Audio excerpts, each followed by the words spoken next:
오늘 하나님께서 우리에게 주시는 말씀은 신약 성경 에베소서 5장 15절로부터 21절까지의 말씀이 되겠습니다.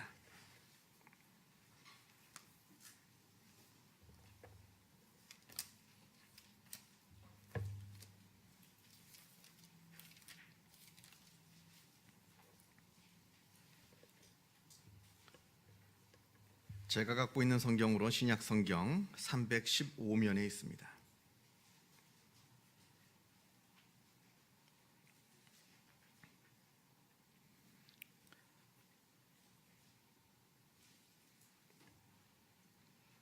에베소서 신약 성경 에베소서 5장 15절에서부터 21절까지의 말씀을 봉독합니다. 이 계시의 말씀을 봉독할 때에 살아계신 하나님의 음성을 다 함께 들으실 수 있기를 바랍니다. 그런즉 너희가 어떻게 행할지를 자세히 주의하여 지혜 없는 자 같이 하지 말고 오직 지혜 있는 자 같이 하여 세월을 아끼라. 때가 악하니라. 그러므로 어리석은 자가 되지 말고 오직 주의 뜻이 무엇인가 이해하라. 술 취하지 말라. 이는 방탕한 것이니 오직 성령으로 충만함을 받으라. 시와 찬송과 신령한 노래들로 서로 화답하며 너희의 마음으로 주께 노래하며 찬송하며 범사의 우리 주 예수 그리스도의 이름으로 항상 아버지 하나님께 감사하며 그리스도를 경외함으로 피차 복종하라. 아멘. 우리가 성경을 읽다 보면 도무지 이해가 되지 않는, 그리고 도무지 받아들이기 힘든 그런 말씀들이 종종 나옵니다. 그 중에 하나가 바로 예수님께서 무화과 나무를 말라 죽게 하신 그 사건이 아닐까 생각을 합니다.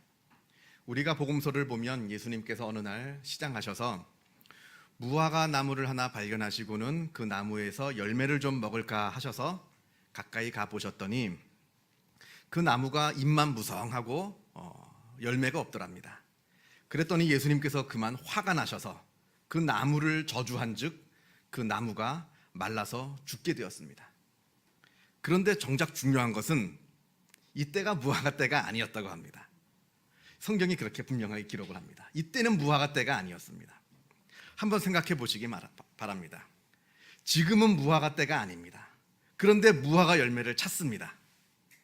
물론 무화과 철이라면 이야기가 좀 달라집니다. 그때는 당연히 무화과 열매를 맺어야죠. 근데 지금은 무화과 때가 아닌데 무화과가 열리지 않았다고 해서 그 나무가 말라 죽게 된 사건이 성경에 기록되어 있습니다. 우리가 이 사건을 어떻게 보아야 됩니까? 우리가 이 사건을 어떻게 받아들여야 되는가 하는 말씀입니다. 우리가 이런 말씀을 우리가 읽을 때 우리가 분명히 기억해야 할 것은 이런 예수님의 이해할 수 없는 행동들, 그것들을 액면 그대로 우리가 받아들이는 것이 아니라 이것을 하나의 비유 행위라고 우리가 보아야 한다는 겁니다. 그것을 하나님께서, 예수님께서 우리에게 어떤 영적인 메시지를 증거하시기 위해서, 어떤 영적인 메시지를 전해주시기 위해서 우리가 이해할 수 없는 이상한 행동, 이상한 모습을 보여주신 것이다 라고 우리가 이해해야 하고 그 성경을 읽어야 합니다. 그래서 그런 말씀을 볼 때는 그런 행동 통해서 예수님께서 말씀하시고자 하시는 그 영적인 메시지가 무엇인가 우리가 그것을 발견해야 된다라고 하는 겁니다. 자, 이 사건 같은 경우에는 이것은 바로 시간에 관한 이야기입니다. 아직은 열매를 맺을 때가 아니라고 우리는 생각합니다. 아직은 무화과 때가 안 되었습니다. 그래서 조금 더 기다리셔야 됩니다 라고 우리는 말합니다만, 하지만 예수님은 아니라는 겁니다.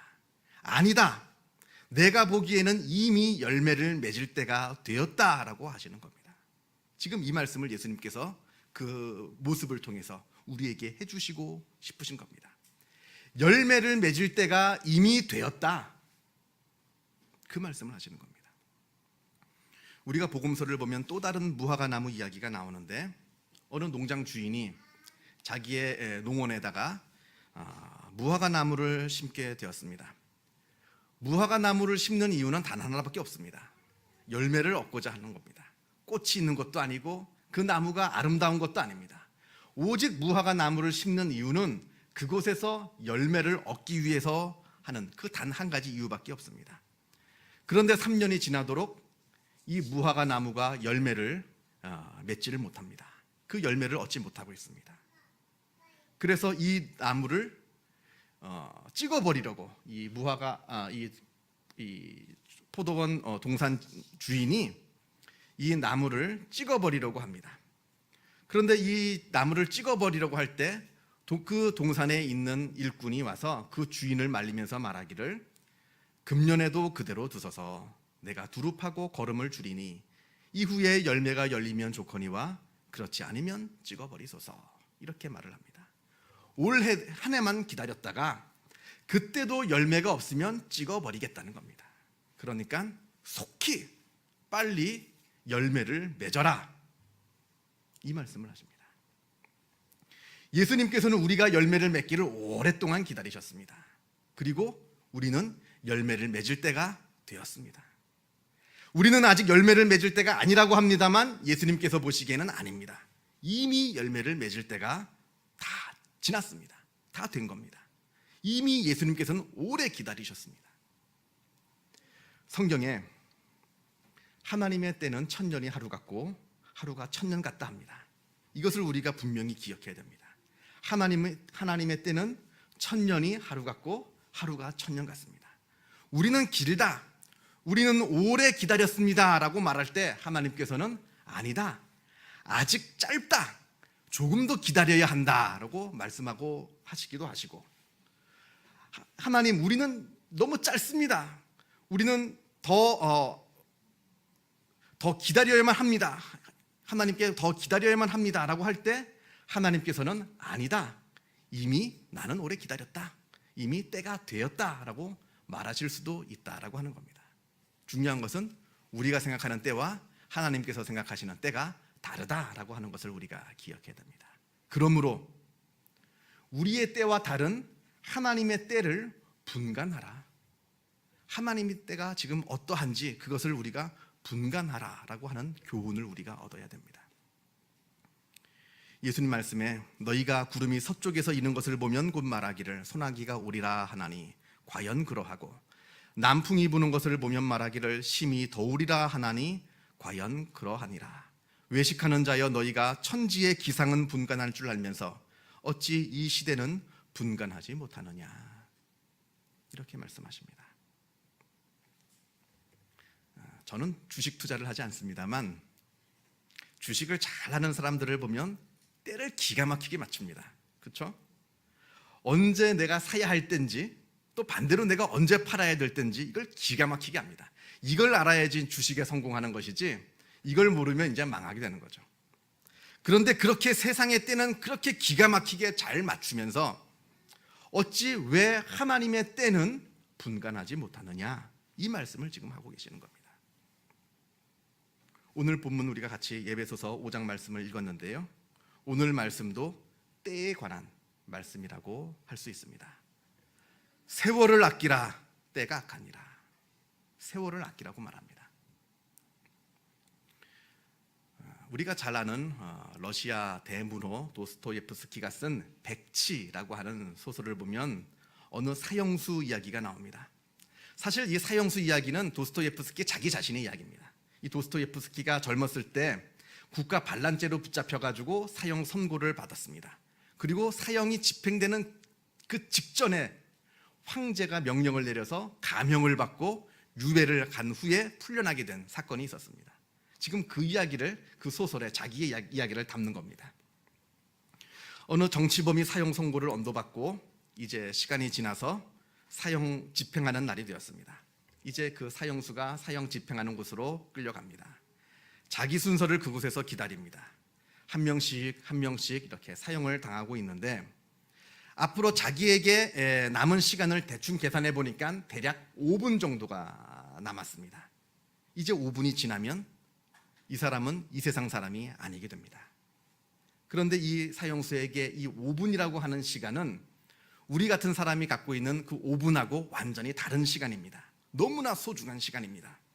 그래서 이 귀한 5분을 어떻게 사용할 수 있을까, 이 사형수가 곰곰이 생각을 하다가 우선 주변에 있는 사람들하고 주변의 동료들하고 작별을 하는데 2분을 사용을 했습니다. 그리고 나머지 2분은 자기 자신의 삶을 되돌아보는데 사용했다고 합니다. 그리고 마지막 남은 이 1분을 주변을 둘러보면서 자연을 감상하는데 사용했다고 합니다. 비록 요 5분이라고 하는 시간이 너무나 짧은 시간이었습니다만 마음먹기에 따라서는 너무나 많은 삶을 살 수 있는 무한대의 시간이었음을 이 사람이 깨달았다고 합니다. 그래서 이 사형수가 혼자 이렇게 말을 합니다. 내가 만약에 여기서 죽지 않고 풀려난다면 나는 1분 1초라도 헛되이 보내지 않을 것이고 또 그렇게 내 남은 삶을 살 수 있다면 그것이 바로 영원한 삶을 사는 것이 아니고 무엇이겠는가 이렇게 생각하면서 중얼거렸다고 합니다. 그런데 그때 갑자기 기적적으로 황제가 보낸 전령이 급하게 달려와서는 그 사형 집행을 멈추게 하는 겁니다. 그리고는 그 사람이 감형이 되었습니다. 그리고 기적적으로 풀려나게 되었습니다. 그런데 이 다음이 중요합니다. 중요한 것은 이 사형수가 죽음에서 벗어나면서 나에게 주어진 이 짧은 시간을 나는 마치 영원한 시간을 살듯이 살겠다고 다짐을 했습니다만 결국 이 사람도 그 의지가 나약해져서 보통 사람들하고 똑같이 시간을 잃어버리고 또 허비하면서 살았다라고 하는 이야기가 이 백치라고 하는 소설에 나옵니다.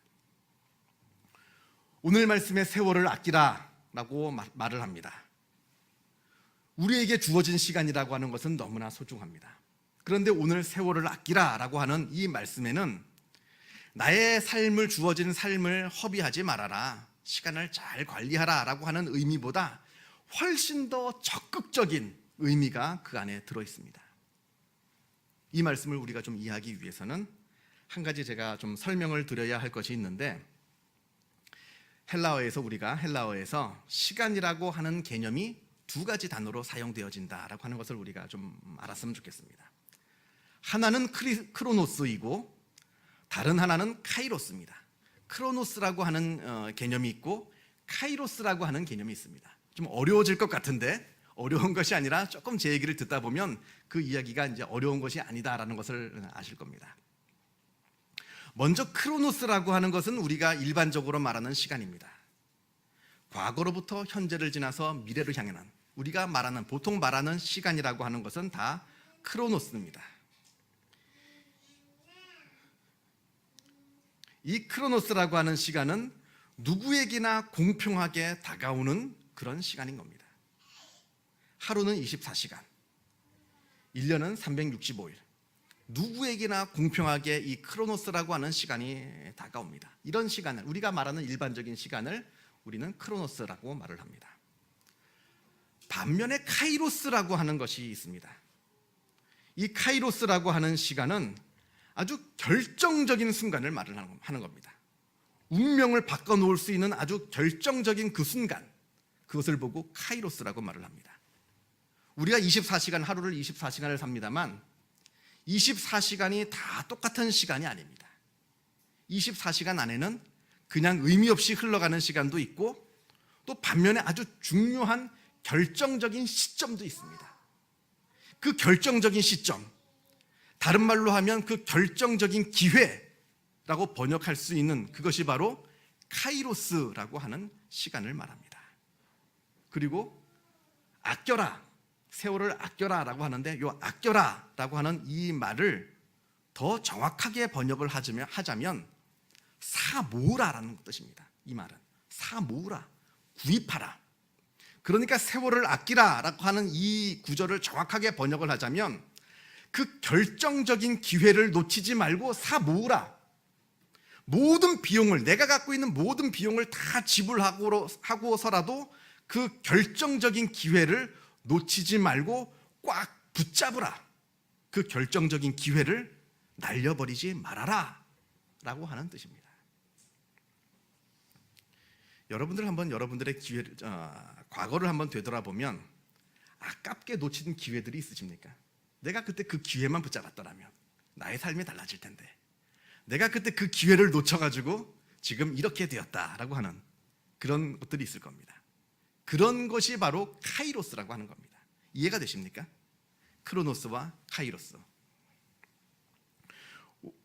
그런데 오늘 본문 에베소서에서 이 카이로스를 놓치지 말아라 라고 할 때 여기서 말하는 카이로스는 특별히 하나님께서 주시는 영적인 기회를 의미하는 겁니다. 특별히 영적인 기회를 말하는 겁니다.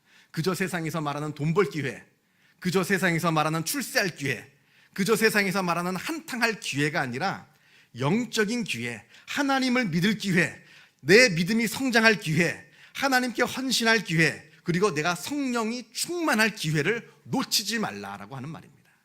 그 영적인 기회를 놓치지 말아라. 일반적인 시간, 크로노스라고 하는 시간은 앞에서 말씀드렸습니다만 누구에게나 공평하게 다가옵니다. 그리고 일정합니다. 어제는 24시간을 살았다가 오늘은 25시간을 살고 내일은 20시간을 살고 하는 것이 아닙니다. 하루는 25시간 동일하게 다가옵니다. 그리고 나는 24시간, 당신은 23시간 이렇게 사는 것이 아닙니다. 누구에게나 공평하게 다가오는, 일정하게 다가오는 것이 크로노스의 시간이라고 한다면 이 카이로스라고 하는 시간은 다릅니다. 누구에게나 일정하게 다가오는 시간이 아닙니다. 언제 어떻게 누구에게 다가올지 모릅니다. 그러니까 정신을 차리고 있으라는 겁니다. 정신을 차리고 그 카이로스, 그 기회가 올 때 그 기회를 놓치지 말고 붙잡아야 한다라고 하는 겁니다. 15절에 그런즉 너희가 어떻게 행할지를 자세히 주의하여 지혜 없는 자 같이 하지 말고 오직 지혜 있는 자 같이 하여, 이렇게 말을 합니다. 주의하여 보라고 말씀합니다. 지혜 없는 사람같이 세상을 방황하다가 그 기회를 놓치지 말고 지혜 있는 자처럼 그 결정적인 기회가 나에게 왔을 때 그것을 꽉 붙잡으라 라고 말씀하는 겁니다. 마치 성경의 열처녀 비유처럼 신랑이 언제 올지 모르니까 늘 준비하여서 신랑이 올 때 그 기회를 붙잡은 지혜로운 처녀처럼 그러한 삶을 살라라고 말씀합니다. 죄송합니다만 세상에서 제일 딱한 사람이 나중에 하겠다고 하는 사람들입니다. 사람들한테 교회에 나오십시오, 예수를 믿으십시오 하면 나중에 하겠다는 겁니다. 죄송합니다만 우리가 우리의 미래를 압니까? 내가 언제까지 살 수 있을지 내가 알 수 있습니까? 내가 그 나중이라고 하는 것을 내가 보장할 수가 있습니까? 나는 아직 멀었습니다. 하지만 하나님은 아니다, 이미 때가 되었다 라고 하시면 어떻게 하시겠습니까? 나에게는 시간이 앞으로 많이 남아있다 라고 할 때 하나님께서 아니다, 너의 시간은 이미 다 지나갔다 라고 말씀하실 때 어떻게 하겠느냐 하는 겁니다. 또한 또 내가 살아있는 동안에 하나님을 믿고 믿음이 성장할 기회가 늘 있다 생각하는 것도 오해입니다. 예를 들어서 내가 100살까지 산다라고 할 때 내가 100살 동안 살 동안 언제든지 나는 하나님을 믿을 수 있는 기회가 나에게 다가온다라고 하는 것도 오해라고 하는 겁니다. 내가 100살 동안 사는 동안에 오늘 아니고는 다시 돌아올지 못하는 기회일 수도 있다는 겁니다. 지금이 나에게 주어진 유일한 기회일 수도 있다라고 하는 겁니다. 100년을 넘게 살아도 하나님을 바로 믿을 기회가 지금밖에 없을 수도 있다는 겁니다. 그렇기 때문에 카이로스가 중요한 겁니다. 기회는 늘 우리에게 다가오는 것이 아닙니다. 그래서 기회가 올 때 그 기회를 무조건 무슨 수를 쓰더라도 그 기회를 잡으라라고 하는 것이 오늘 성경 말씀의 내용입니다. 이번 기회가 지나가면 다시는 그 기회가 오지 않을 수도 있습니다.